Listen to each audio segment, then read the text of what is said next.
Hello and welcome to the BYU Family History Library webinar series. We're glad you could join us today. I'm Bryant and I'll be your host for this webinar.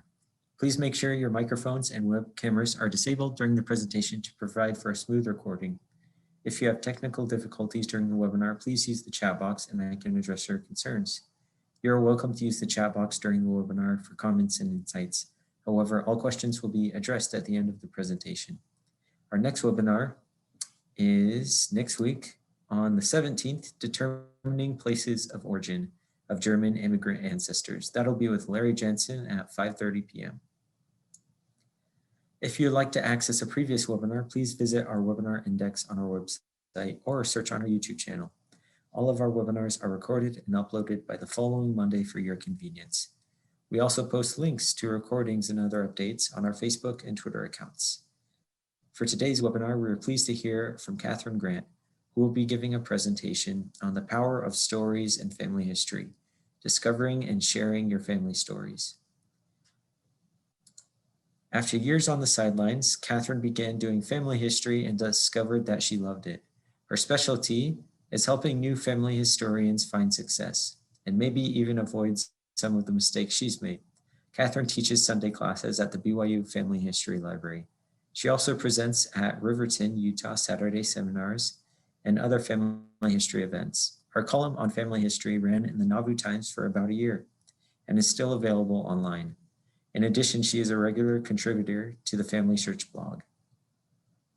Kathryn works as a technical writer and instructional designer with a focus on usability and process improvement. Besides family history, she loves uplifting books, uplifting music, thought-provoking books, and fresh snow. And Kathryn, if you're ready, we'll turn the time over to you. Great, Brian, thank you so much. So I am just going to share my screen here. Okay. Thank you, everybody, for joining us. We are so happy to have you with us for our webinar today on the power of stories in family history, finding and telling your family stories. So I want to start out by asking a question. How do you encourage a teenage son who's having a hard time? If you don't currently have a teenage son, then think of somebody else in your family or think of a friend who might have experienced a hard time or currently going through a hard time that you would need to encourage. How do we do that? Well, one approach is to share principles, and this is actually the approach that we tend to take most often. So, for example, we might say to this teenage boy, don't let the bullies bring you down and be strong. You can succeed. Hang on, things will get better. And there's a lot of benefit to that. It's good to try and encourage people, and these things can work to an extent. But I want to share with you a story about, this was related by Mike Sandberg in a Roots Tech talk a few years ago, and I'm sharing it today with his permission. He and his wife found himself in this circumstance a little while back with one of their teenage sons. So he was having challenges at school with peers, life in general, just he was discouraged, and it seemed like no matter what Mike and his wife did, they couldn't seem to pull him out of it. He just was just withdrawn and clearly struggling, and they were starting to get really concerned. So, as you might imagine, they prayed about what to do. And the impression that came to them was a different approach, and it was to share a story. So the story that they felt impressed to share was a story of Carl Sandberg. And this is his picture on the screen. Carl was born in Sweden and he was raised there. And when he was about 17 years old, he went out hunting with a friend. Well, the unthinkable happened and he fired a shot and somehow it accidentally hit his friend and his friend was killed. Well, as you can imagine, Carl was devastated, to think that you had accidentally shot your dear friend, no intention at all to cause any kind of harm. It would be the furthest thing from your desire. And what made it even worse was that the community started to shun him and to ostracize him. They blamed him for the death. And so this was just an extremely difficult circumstance for a 17-year-old boy to be going through. It got so bad that he started entertaining thoughts of suicide. And so his family, being understandably concerned, said to him, maybe you just need to go someplace and get a fresh start. You're probably not ever going to be able to get past it living in our little community. And so Carl agreed. He felt like that was probably the best thing to do at that point. And so he headed off to America. Can you imagine the courage that that took for this young man after he had been through such a devastating experience to leave his family behind, his culture, everything that was familiar to him, and go to a completely new land where he didn't know the people, didn't know the language, had no friends, anything, just a totally new start. But he had the courage to do it. So he got on that boat, came over to America, learned the language. He was a diligent and hard worker, so he got good jobs, started to build a good life for himself. When he was about 30 years old, he happened to read the Book of Mormon. And so he became converted to the Church of Jesus Christ of Latter-day Saints, ended up marrying a wonderful lady. They had 6 kids together, and he became a respected leader in the church and in his community.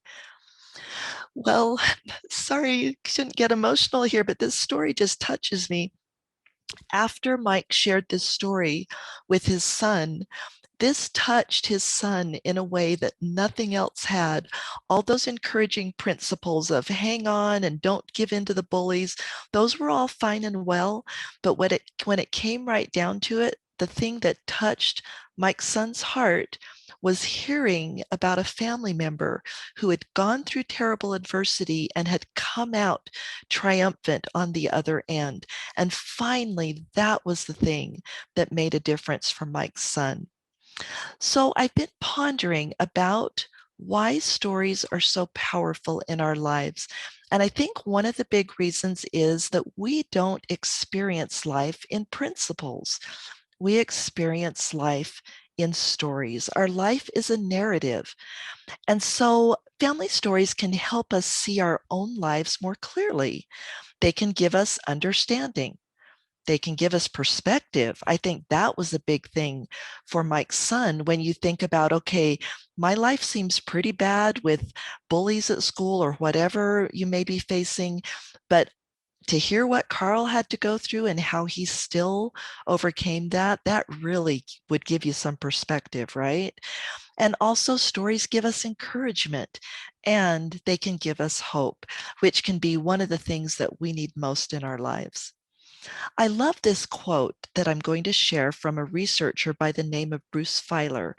He says, from family stories, children, and I would add all the rest of us too, you can be a child or young at heart, children gain insights about how to, insights into how to deal with situations they encounter in life. For example, family narratives might include overcoming adversity, doing what's right, and helping other people in time of need. The healthiest narratives reinforce the sense that family members persevered through many ups and downs as best they could with varying degrees of success. So I love that last statement. Through family stories, we're not trying to paint this idealistic Pollyanna picture that nothing ever goes wrong and chin up, life is good and there's never any trials. But instead, we're sharing stories about sometimes life gets hard and it doesn't always turn out the way you want, but we can still persevere through it and we could do the best we can. So these are powerful reasons that family stories can help us in our lives and help those that we love as well. So with that introduction, here are the 3 topics that we're going to cover today. First of all, we're going to talk about how you can find existing family stories. And by that, I simply mean these stories that have been documented in some way. Then we're going to talk about how you can capture and share other stories. And by that, I just mean those stories that haven't really been documented. They're in people's memories or they're waiting to be found, but they aren't really documented as a story in any place that you could easily find them. And then finally, we'll just go through a few tips and a little bit of guidance on capturing and sharing your family stories. Okay, so how do you find existing stories? Well, it would sure be nice if there was some huge repository that had everybody's family stories in it, but that's not how it is. Every family, it's going to be different for every family, and it's going to be different for every story, to be honest with you. So while I can't give anybody a definite answer of where you're going to find all your family stories, we can share some ideas of places that you could look for these existing family stories. So, first of all, start close to home. Look for stories that might already be in your possession. For example, my mom inherited like boxes of family history stuff. And as I was going through it one day, I found a little treasure. It was a brief little journal entry by my great grandmother. I had no idea that was in in that box. So if you have boxes you haven't gone through, you might be surprised to find some real treasures in them. And I think a lot of us have those. You know how those boxes sometimes get handed from parent to child to cousin to sibling or whatever. No, everybody knows they shouldn't throw them out, but they don't ever have time to go through them. And so nobody's really sure what's inside. Well, maybe this is a good time to go through those boxes and see what kind of treasures you find. Another thing you can do is ask other family members if they are aware of any place that stories have been published or captured somehow in a word processing document or PDF or on a hard drive or whatever it might be. But ask around and see who knows what stories might have already been captured. In addition to that, nowadays we can always look in online collections. So, a great place to do that is Family Search Memories. And I'm thinking here specifically of the memory tab on somebody's person page in Family Tree. So, you've got a place there where you can add all kinds of stories, long or short, any topic. It's just a great kind of central place for stories about a specific person. Also, families sometimes will set up family websites where they post family stories. Family Search has an amazing digital library of all kinds of books, including books that contain family stories. This is a live link right here, and we're actually going to post a link to this slide deck so that you'll be able to open this slide deck and click on the link, and you'll be able to go straight to this Family Search digital library, or you can also Google it and get to it that way. And then also a resource that is often overlooked is the old Percy collection. So Percy stands for Periodical Source Index, and it is available at most public libraries digitally. So if you've got a library card, very often you'll be able to sign on even remotely, since as far as I know, most libraries are closed right now. But when they're open, you can also access it in the library. And it is just an index of all kinds of periodicals, including those that have family stories. I was actually really surprised to find out that this was a source of stories about different families. So that's another place where where you could access an online collection. And then a lot of times in our digital world, we don't stop to think about good old fashioned physical collections. So, for instance, there could be books at public libraries or university libraries. When I lived in Memphis, Tennessee, our local family history center had a collection of books, probably donated by some kind hearted person, that had all kinds of different stories about, they had maybe a family surname, and then inside that book, on that family surname, there would be different stories about different individuals in that family. And then also the Salt Lake Family History Library has books that have family stories in them. And according to the website, of course, the Salt Lake Family History Library is closed right now, but the catalog is online. And so if you go to pretty much any familysearch.org page and click search and then click catalog, you can look through the catalog that includes the holdings at the Salt Lake Family History Library. And you can maybe find books about your family and make a note to look at them when the library opens back up. I did, since I said that Family Search and the Memories tab on the person page in Family Search is such a good source of stories, I wanted to comment on that just briefly. So there are actually two places where stories might appear on the Memories tab on a person's page in Family Tree. The first place is in Documents. So in Documents, you can create a PDF and you can upload it, or if you've got an image actually of a story, but that's less common. But usually it's going to be a PDF, but you could upload either of those things to Documents. But you can also put stories in the stories section. And the thing that's different there is that when you create a story, when you click on this, you're not uploading anything. Instead, you get a form that appears on the page and you type your story right into familysearch.org, just like typing it into, say, Google Docs or Evernote or something. You just have a sorry, my phone just heard me say Google and it thinks I'm talking to it. I'm not. Okay. Um, so you type the story right into Family Search. Okay, be quiet, Google. I don't know if you guys heard that. Google answered me on the phone. I don't know if my mic picked it up, but anyway, back to the presentation. So you get this little form and you type the story right in the form and you click save, and that's all there is to it. It could not be any simpler. So, and the minute you hit save, it shows up here on the stories tab of whatever person you were on when you created the story. So that's a really cool and simple way to capture stories. Going along with that, I also wanted to mention this very cool website that a lot of people I don't think have heard about. It's called All the Stories. And this is a Family Search partner. And what they do is they interface with Family Search and they search on your line to find out which of your ancestors in Family Tree have stories attached to them. One thing that, again, is important to point out is it only searches stories in this section. It does not search any PDFs or images of stories in the document section, but it will go through, and any story that's been typed into Family Tree in this section, it will search your tree and it will display all the stories that it finds over here to the left-hand side. What's so cool about it is you can click the story and then you can just read it right here in this kind of large section on the right, but also it will tell you about how long that story will take to read.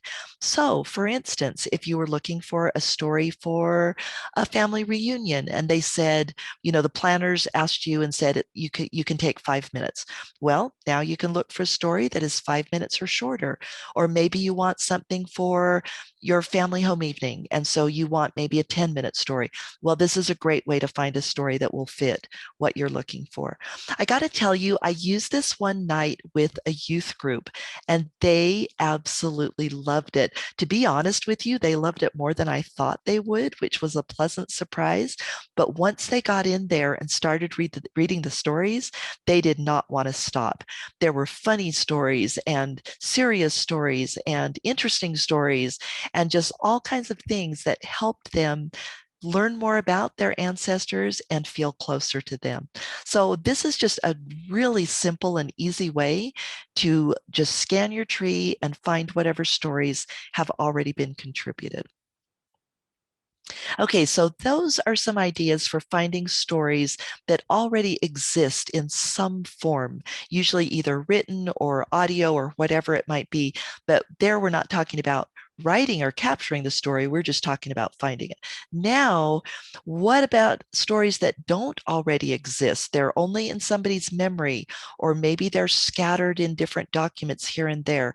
How do you make that into a family story that you can treasure and that you can share? Well, again, there's not one size fits all, but let's look at some different ideas. At the outset, I wanted to point out that we're kind of going to be looking, or maybe a better way to say that is, as we go forward, keep in mind that there are sort of three types of family stories. And what I mean by that is that you can have stories for deceased family members. So those are family members you could not interview. You could not get any firsthand information from them. So you approach those a little bit different than living people, but you can make stories of living people too. So your parents, your grandparents, your aunts, your uncles, cousins, whatever. But these are people that are still alive. And then also, we don't want to forget the importance of you capturing your story. And we're going to talk more about that. When somebody dies, it's been said that it's like losing a library. So it's so important to capture stories of living people while you can. So, one of the main ways that we do that is by interviewing. And so, I wanted to share some interview tips that will help you capture stories from your living family. One thing I wanted to bring out at the very beginning is that these interviews can be planned, but they can also be unplanned. So, as an example, a few years ago on my dad's birthday, all of the siblings, my siblings, we'd all gotten together at their house and we started reminiscing with dad because he was born like decades ago. And so we knew that he had seen many interesting things in his life, like the first television and early computers and different things like that. So we just started asking him, Dad, what are some of the most interesting technological advances that you've seen? And he's kind of a tech nerd, like, like I think all of us are in our family. And so he started talking about these things that he had seen and participated in, and we were just loving it. And as he talked, I thought, oh my goodness, this is a treasure. We hadn't planned this, but I've got to capture this. So I pulled out my phone, hit record, and just set the phone on the table. And he saw it. So fortunately, I wasn't trying to hide it or anything. And fortunately, he was willing. And so he just kept talking, and we captured those memories. And I ended up later putting them on Family Tree, so on his person page. And so we've got, well, you know what? I take that back. He is still living. I think they're just in my gallery. But eventually, I would want to attach them to his page. But anyway, my point there is that that was an unexpected, unplanned opportunity. But because that actually leads to the next point, because I had gotten familiar with the Family Search Memories app, I was able to just pull it out. I knew what to do very quickly, turned it on, and we were able to capture those stories. So to be prepared, I would encourage all of us to get familiar either with the Family Search mobile memories app or the recording app on your device or some other app that can capture a recording of somebody speaking or even doing some video. I just did audio, but we could have done video. If you're prepared with that, then when the opportunity arises, it will be really simple to just whip out your phone, turn it on, and capture that unexpected moment. Another thing that you can do, and again, COVID is impacting this, but when the family history centers open back up, some of them have recording rooms. So I went to the Logan Family History Center, Logan, Utah, and they had a beautiful recording room. It had like sound paneling, it had a professional level microphone. As I recall, I think it even had a video camera, all the kind of equipment that probably you and I would not have usually in our home, but that would give you a really good quality product. So as soon as the centers open back up, you might want to check with nearby family history centers and see if any of them have a recording room. And if so, schedule some time there. And then also, I wanted to share with you just these extra documents that I found online that give additional tips for interviewing relatives. There's so many that we couldn't include them all in this webinar today, but here's some links. So 9 tips for interviewing relatives, 20 questions, personal history interview prompts. And honestly, when I Googled these, I kind of looked through and found some that I thought looked really good, but there were also a bunch that I didn't even get to.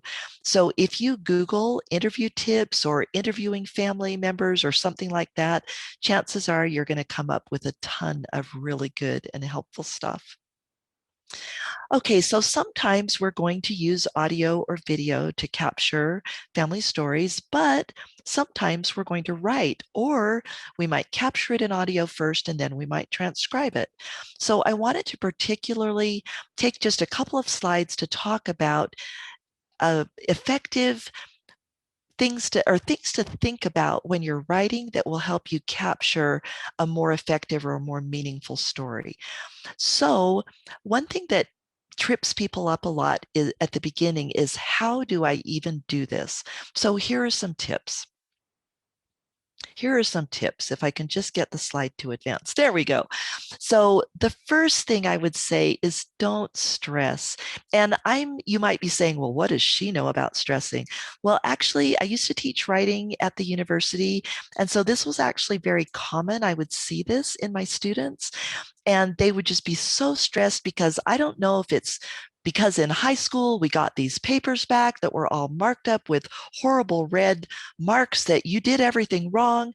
Whatever the reason is, a lot of people get stressed over writing. And I would just say, don't stress over it. Nobody's going to mark up your document with red marks. The important thing here is your family member, and your document does not have to be perfect. And actually, there are ways that you can get feedback and you can correct mistakes. I mean, you can use a grammar program. You can have a professional look at it. You can have another family member. So, in other words, I'm just saying, don't let fear of writing stop you from writing somebody's story, especially if, like my friend Marilyn, you're getting promptings or gut instincts that you need to be writing somebody's story. After her husband died, she had a really strong feeling that she should write his story. And so she did.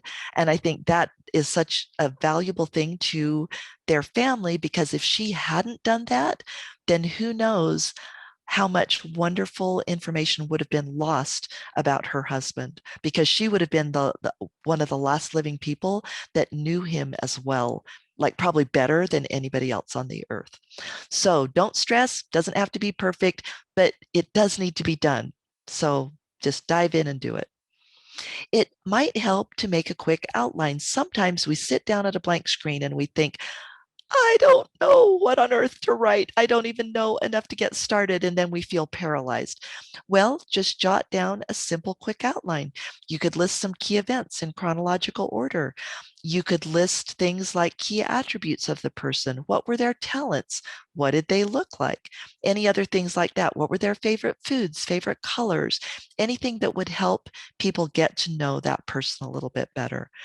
Another thing that really helps, and this is kind of related to the outline idea, is to write in chunks.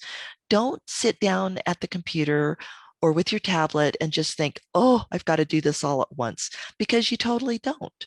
You can just say, okay, I've got this list of key events. I've got birth, youth, high school, whatever. Today, I'm just going to write about birth, and I'm going to set my timer for 30 minutes, and I'm just going to do the best I can in 30 minutes. Writing in chunks makes it a lot more doable. If the person is deceased, that doesn't mean that you have no hope of writing their stories. You can try to get to know them through reliable sources. For instance, other people that may have known them in life, or there may be maybe an obituary or a newspaper article, or who knows, maybe just short stories or something that would help you write about this person's life. And maybe you're trying to write a longer story, so these short stories might be helpful to you if you can find them. And then another thing I wanted to point out, just the other day, I came across some stories that had been attached. I can talk, had been attached to one of my ancestors in family tree. As I read through the stories, I started to get uncomfortable because somebody, and I know it was with the best of intentions, but they had written a story about somebody that I am quite sure they never would have met in life. So these were people living like in the 1800s. And so they had written up these stories and they were totally fictionalized. So they were, and I'm sure that the writers were trying to make them interesting and engaging. But as I kept reading, I kept going, there's no way that they would know that this person said or did this certain thing. You know, they would have expressions on people's faces or direct quotes that they couldn't possibly have known. But these stories were presented as being factual. And I just thought, you know, for me as an adult, I read it and I was just like, oh, okay, they've really embellished this. I've kind of got to take this with a grain of salt. But for someone younger reading this, they might not have that ability and they might think, oh, wow, this is how my ancestor was. But they actually weren't. And so you don't, if you fictionalize it, make it clear that, you know, this is from my imagination and I'm just trying to present this in a way that it might have happened, you know, in a creative way. But don't fictionalize it and then pass it off as being truth. When we're writing stories about our family, we do want them to be truthful. And the last thing is, and I kind of mentioned this a little bit earlier, you can ask for feedback from people if you've written it and you think, you know, I don't know if this makes sense or if it's going to be um, interesting to people or if it's got mistakes in or whatever. Ask some trusted people to look over it for you and to give you feedback. Another thing that people struggle with is what to write about. So decide on the scope. For instance, are you just going to do one experience for this person? Maybe there's this wonderful family story, like the Carl Sandburg story, that is just really a pivotal, life changing story. And maybe you're not going into all this other detail. You just want to focus on that one experience and what it meant in his life. Well, that's one scope. Or maybe you're wanting to write a short biography or a long life story. But decide what your scope is, and then that's going to make it a lot easier to decide what you need to include. Take advantage of writing prompts. This is very similar to the interview prompts that we talked about. So here are some other links that might be helpful to you. 52 stories, 50 questions to start your personal history. And then also there's a great article on the Family Search Wiki on writing a personal history. What about your story, your own story? One way to be effective in writing your story is to keep a regular journal. And I've got to tell you, that has been such a blessing in my life. And when I started writing my own life history, I relied quite a bit on my journal. So if you don't keep a regular journal at this point, there's no better time to start than today. And I can tell you that writing in your journal will be a blessing to you and probably to other members of your family. Now, let me say, I don't ever expect to share my personal journal with other people, but it can be used as the basis for writing stories or a biography or whatever that can be shared with other people. So you can use it to create a life story. But you know what? A lot of times we look at our own lives and we think, my story is not going to be interesting to anybody. What on earth can I say that would even make somebody want to read my story? Well, if you have felt that way, I want to share with you a little experience that I had. And it was actually with the story that I mentioned to you earlier of my great grandmother's that I found when I was just rifling through some books. Actually, it was tucked into this book. And if I hadn't looked, I never would have found it. It was in her handwriting. And she talked about how she had grown up in England. And at age about 13, if I recall correctly, she had gone out to be a domestic servant. And so she described what it was like to see. She was a servant in a rich lady's house. And so she talked about seeing the lady in her finery and what her life was like and just the disparity between herself and this well-to-do family. Do you think that was interesting to me? Yes, absolutely it was. She might have wondered, oh, nobody's ever going to care about this if I write this down. But I read through that and it was a treasure to me. It connected me with her. I got to know her better. I got to understand better what her life was like. It's going to be the same for your family members. You might look at your life and go, I don't have anything interesting to write. I bet you do. So look at those other things that we looked at, these prompts that can give you ideas for writing your life story, and do it now. There's no better time than the present to get started documenting your life story, because there will come a time when it's too late, when you won't be able to write your life story. It helps to have a plan. So, have you ever noticed how larger projects can be absolutely paralyzing without a plan? So, a few years ago, I was reading in one of those time management books. It was the Getting Things Done book. And the author talked about how you can't just have a goal or make a plan to paint the kitchen, and that's it. Paint the kitchen. You don't just walk into the kitchen and paint the kitchen. Instead, you have to have a plan. You have to say, okay, what color am I going to paint it? What brushes do I need? Where am I going to buy them? Where am I going to get the paint? How much is it going to cost, et cetera, et cetera. The thing is, once you make that plan, you can start acting on it. Whereas you can't really act on paint the kitchen, you can act on buy the brushes or research brushes or whatever. Well, it's the same way with a story. One thing, a family story. So, one thing I did want to mention is we don't have to make these fancy, complicated 15-page plans to capture a family story. It can be very, very simple, just a little bullet list of tasks. And then you could put them in order and say, okay, this is what I probably need to do first and second, and so forth. And then set some target dates for the first couple of tasks. Here's a little example. So I want to interview my grandmother.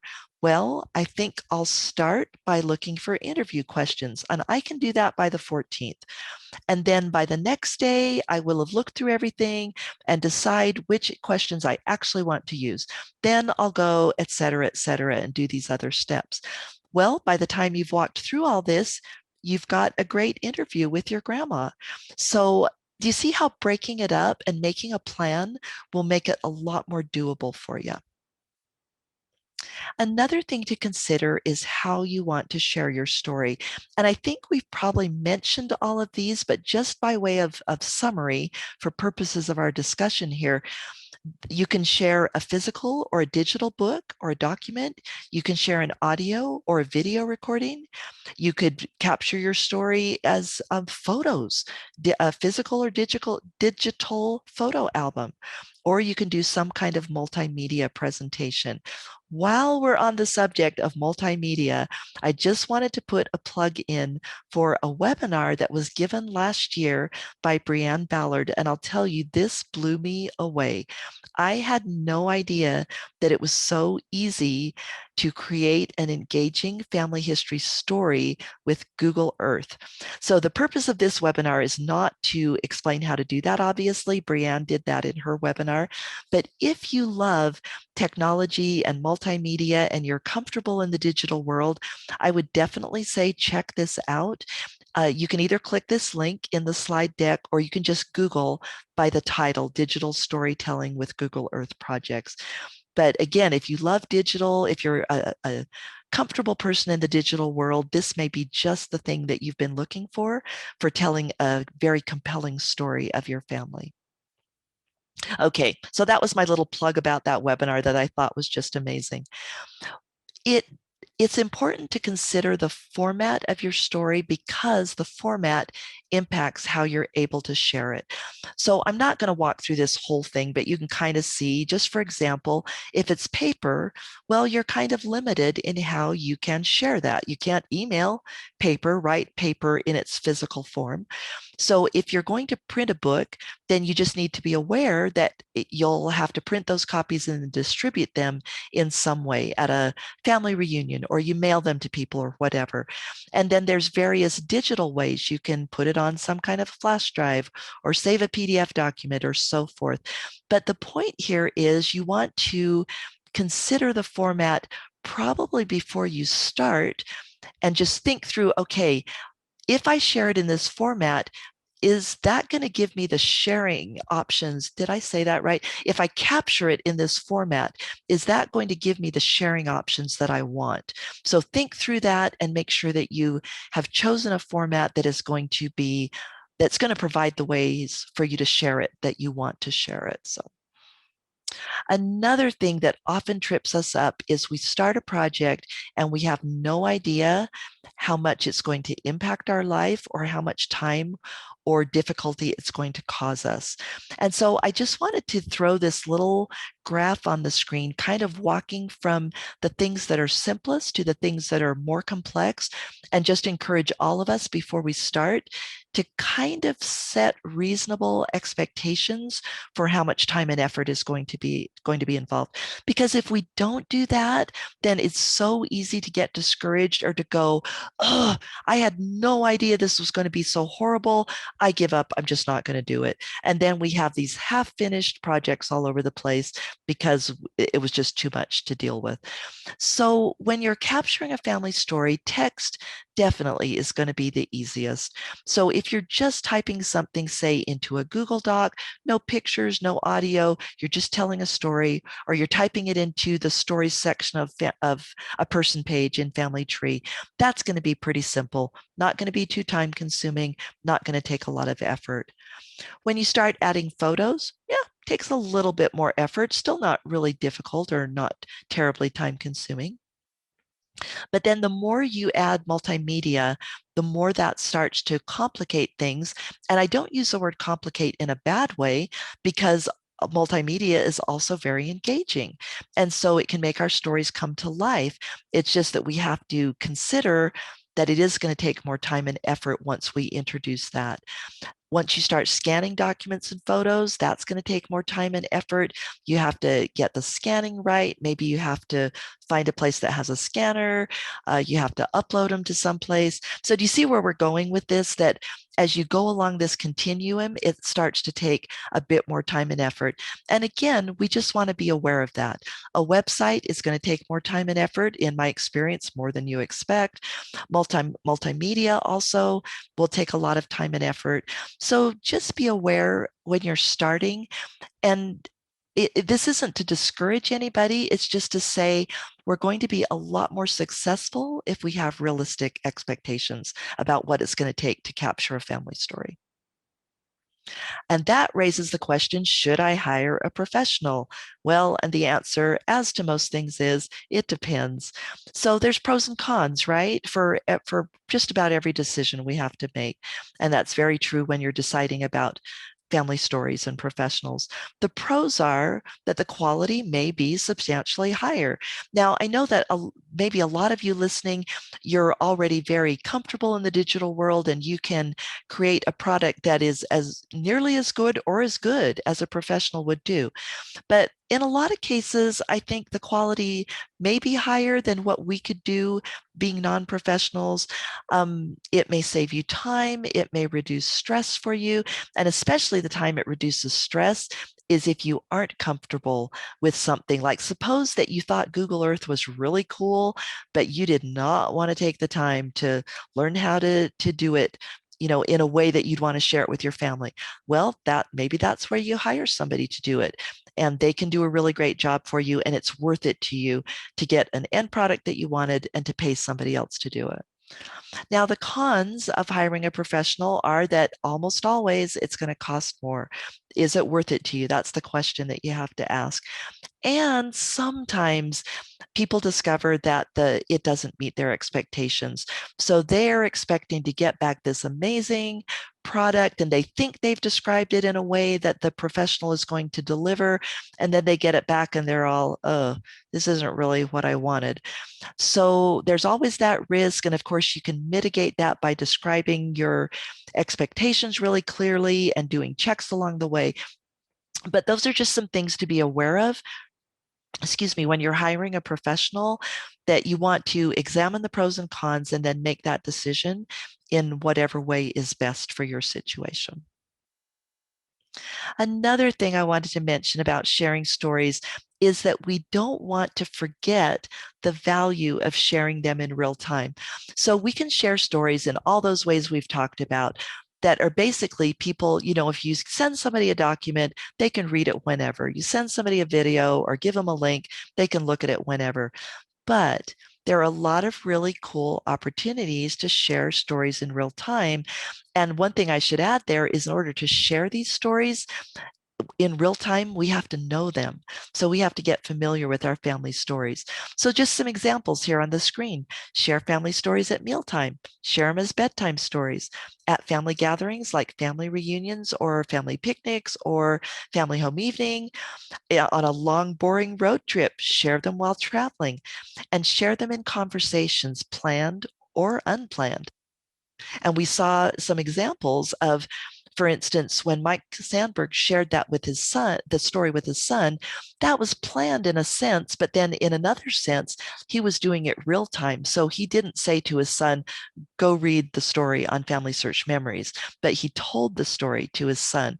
And I think telling stories is one of the most engaging ways that you can share them with other people. Okay, we are to the last part of our webinar today. Just a couple of tips and a little bit of guidance. Family stories, in many cases, especially those that are passed from generation to generation, can be like the old telephone game. Did you guys ever play that as a party? That is one of the most hilarious games where somebody whispers something into somebody's ear and it gets passed down the line and nobody can say it out loud. They've always got to whisper it. And then the last person says out loud what they think the other person whispered. Well, it is never even close, right, to what the first person said. And everybody just laughs because you go, how on earth did the original story turn into this thing now that is not even close to what it was? Well, family stories can do the same thing. They can get passed from generation to generation. People forget details, people mix things up. Sometimes there's intentional hiding of the truth that people didn't want people to know a certain situation, so they will make up a story. I know of a couple of situations that friends have had where one person was told that the church where the records of their family were, and it was in a foreign country from where they were living, had burned down. So they were told, don't even bother to go look at those church's records because the church burned down and you won't be able to find them. Well, one of the enterprising descendants that had heard that story decided to do some checking, found out that the church really hadn't burned down. And actually, there was some evidence in the church records of some family skeletons that they had preferred to keep quiet. So you just never know. So it's always worth it to validate your family stories, whether those inaccuracies have crept in due to just honest mistakes or somebody actually trying to hide something that they didn't want other people to know about. So here are just some tips for verifying family stories. You can interview living relatives that might have known the person that you're writing the story about. You can look for written accounts, and of course you want to also verify them as much as you can. You can get familiar with the history at the time. So for instance, if you have always been told that your ancestor fought in the Revolutionary War, but then you find out that they were 2 years old when the Revolutionary War was taking place, well, then you know something went wrong there. And most family stories, most myths or whatever, do contain a kernel of truth. So maybe somebody just got mixed up about what war it was. It wasn't the Revolutionary War, it was the Civil War. Or maybe they got mixed up about the person. It wasn't the guy who was two, it was his dad. So getting familiar with the history at the time of the story can help you verify the accuracy of that story. You can check available records such as census records or different things like that. You can consider DNA testing.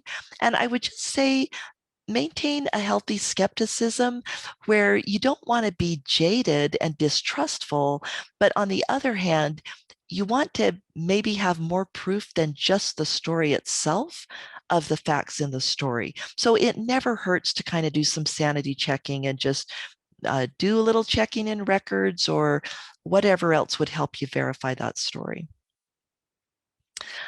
Now, for the last thing I wanted to bring up today, and I think this might be something that a lot of us can relate to. What if your family story is painful? And that might be your individual story, it might be the story of somebody in your family, or it might even be an intergenerational story where there was addiction or abuse or something like that that has brought pain to a lot of people in the family. And probably I would bet that just about all of us are going to face that to some degree or another. Well, here are some things to consider. Sharing the pain in our stories as well as the joy can make your family story more real. It's like we talked about earlier that you don't want your story to just be all whitewashed, right? And to make it sound like, oh, everything was just hunky dory, never had any problems, life's just all cheerful. And yeah, we don't want to minimize the joy in our lives, but I think we can't really afford to ignore the pain. So, writing a family story honestly can be healing for you and others. Well, you might be saying, okay, I can write my story, but I don't want to be sharing it with anybody. Well, you don't have to share a painful story until you're ready. And maybe that time will never come. But even writing the story for yourself could have benefit of bringing about healing. And the wonderful thing is, as you start to heal, you can become a turning point in your family story. You can be that person who helps break those cycles that might have been in your past, whether they're cycles of addiction or cycles of anger, whatever that might be. Capturing and processing those family stories and sharing them as appropriate can help save a family. So that's something to consider when you think about dealing with painful stories as part of your family narrative. I love this quote by Morgan Harper Nichols. You might have seen her and her sister on Relative Race if you watch that show.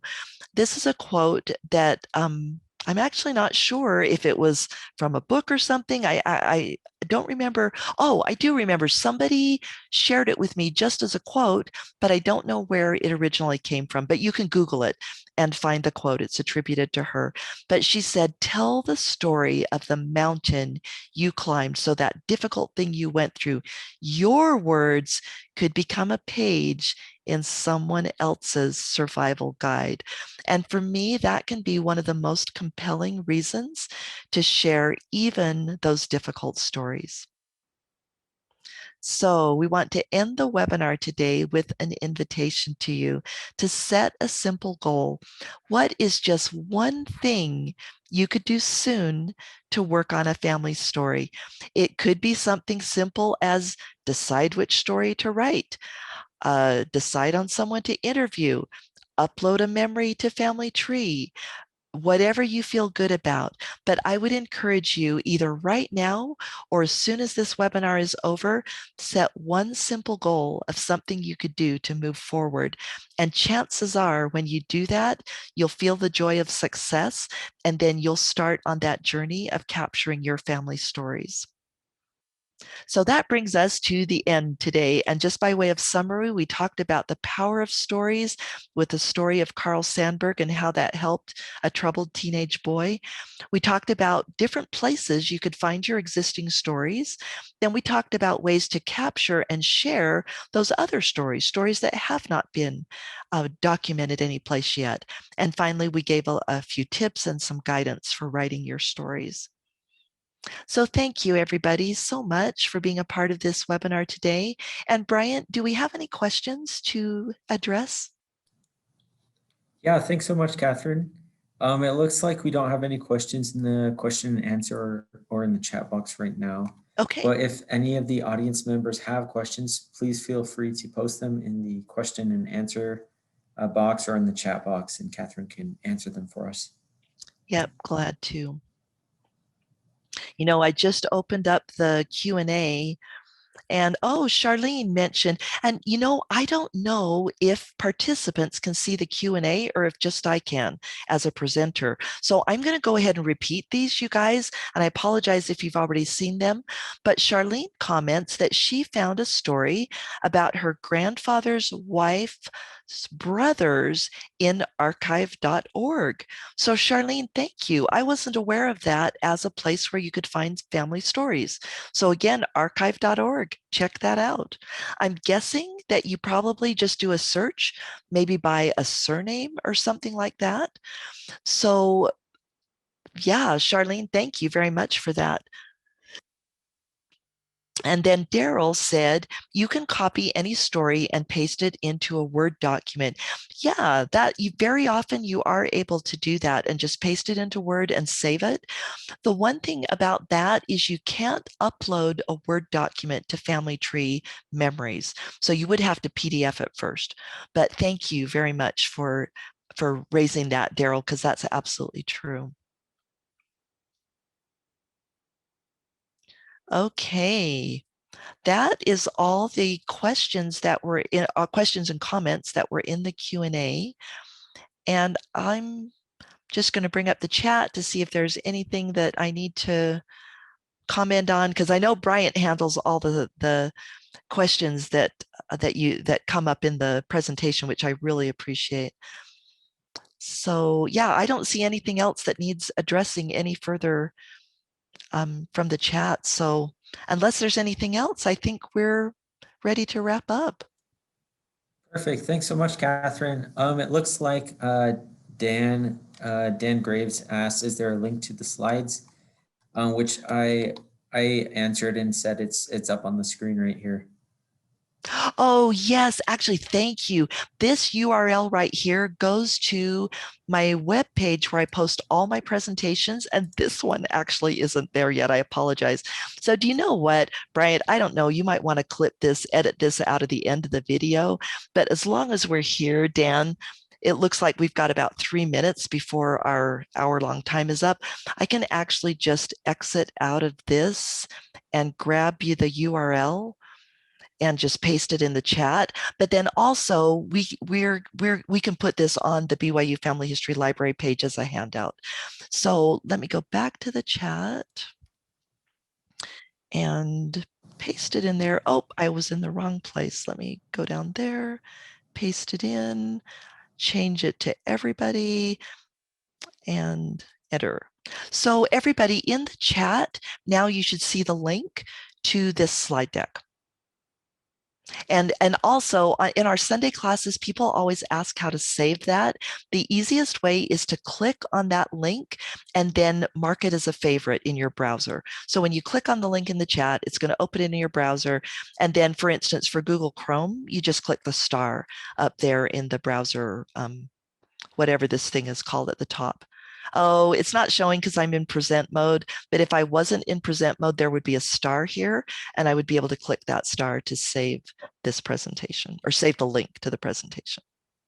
Yeah, another way to do that, at the bottom, there is a settings button, and you can hit the settings button and hit download as PDF. Oh, awesome, Bryant. Thank you. I wasn't even thinking about that. Yeah, that's a great way to save it. And let me just say, sometimes people ask me, are you okay with me saving your presentation? Absolutely. These are free and open to anybody. And actually, you're welcome to use the slide decks for your own training. Like if you train for a consultants, temple and family history consultants, or you train at a library or something, you're welcome to use and adapt these slides. So I did notice there's one more question in the Q&A. Kate Brown says, the family tree resource, can you say more? And Kate, are you talking about this URL right here? Because I don't remember mentioning something by that specific name, the family tree resource. So if you're talking about this resources link right here, yeah, that's all free. It's just a website where I put my presentations. If you're talking about family tree, the website, that is actually the section of familysearch.org where we keep the one world pedigree. So if you just go to familysearch.org, in fact, I could even do that really quick. And what I was just talking about is family tree right here, which shows the pedigree of your family on the Family Search website. So if that didn't answer your question, Kate, please feel free to post a follow-up question. Oh, okay. Kate posted in the chat. She said, yes, she meant family tree. So yeah, when I said family tree, that's what I was referring to. You are welcome, Kate. And everybody else, thank you for the kind comments. I appreciate that. I'm glad it was helpful. Yeah, thanks so much for your presentation, Kathryn. It was really great. Thank you. And let me just put up the schedule again. Just a reminder about our webinar next week on the 17th, Determining Places of Origin of German Immigrant Ancestors with Larry Jensen. And that'll be at the same time, Wednesday at 5:30. So be sure to join us for that. Thanks everyone for joining us today. And as always, a recording of this webinar will be uploaded on our website and on YouTube within the next couple of days. So thanks everyone for joining, and we hope you have a great day. Thanks, everybody. Bye-bye.